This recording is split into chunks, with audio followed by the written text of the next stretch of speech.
Every now and again I sit back and I wonder, did that actually happen? Did a global pandemic really shut down the world as we knew it, rendering it and everyone in it virtually unrecognizable? For the past couple of years, life truly became stranger than fiction. This astounding and unprecedented story continues to evolve. Rudy Gobert has tested positive for the coronavirus. Tom Hanks just tweeted. He and his wife, Rita, are in Australia. They got tested. They have coronavirus.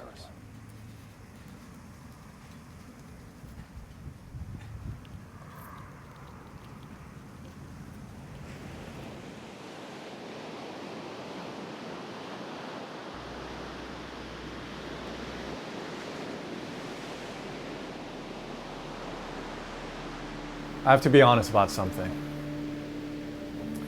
I've been struggling. Mentally.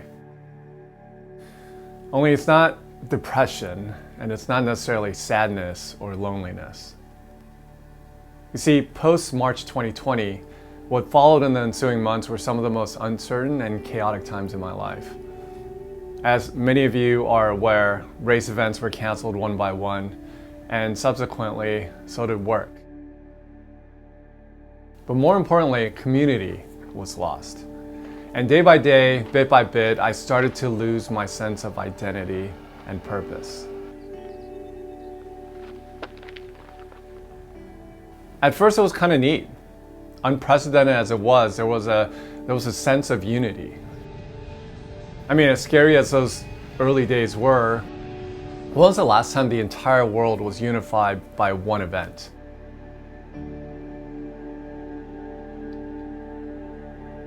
So as we all took a collective pause, we got to do some really cool events together.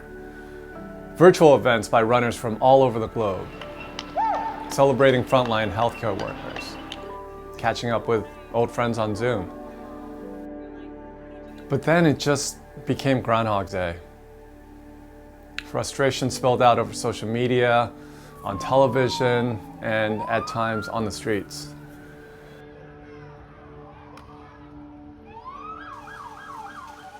Rest became unrest. Dialogue turned into rhetoric, unity drowned by division. Slowly but surely, it started to trickle into my psyche. Depending on the day, I felt a combination of frustration, fatigue, and anxiety. And as my work and events kept disappearing, so did my inspiration and motivation.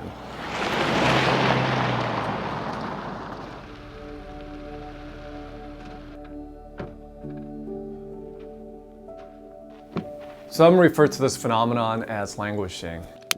It's that gray zone between depression and thriving in life.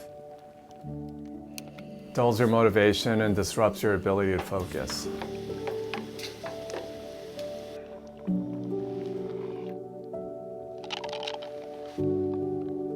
However you characterize it, I simply wasn't myself.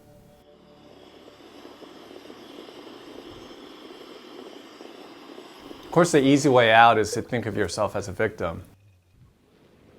These are common thoughts, and it's perfectly okay to feel this way, especially initially. I've had some pretty devastating moments in my life. And of course, it's all relative. Some have had it much worse, some have led a much more charmed life. But I can only speak for myself and my story.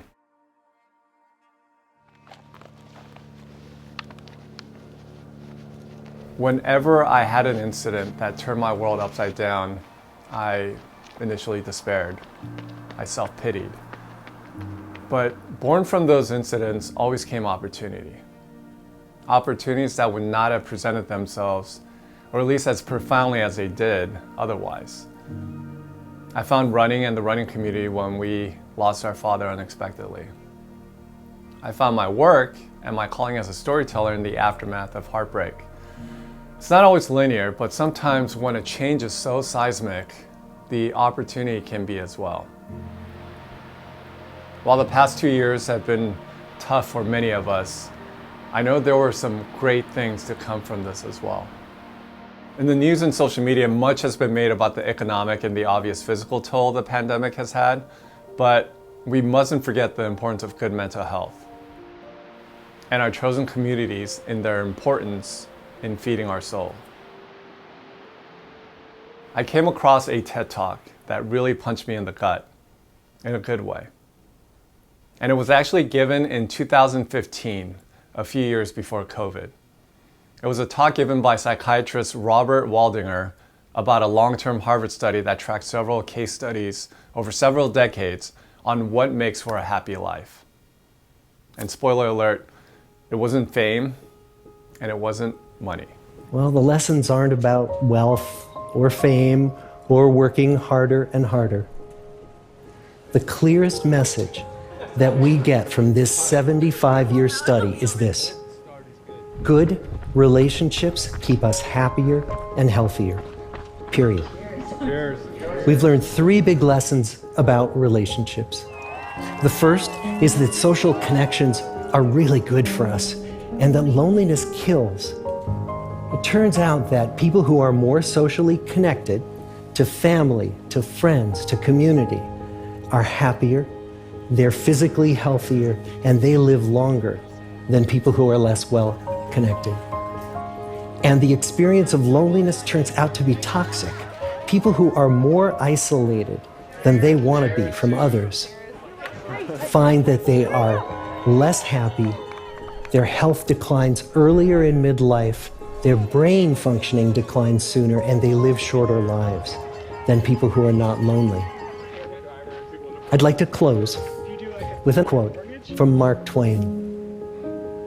More than a century ago, he was looking back on his life. Oh my God. And he wrote this: "There isn't time, so brief is life, for bickerings, apologies, heartburnings, callings to account.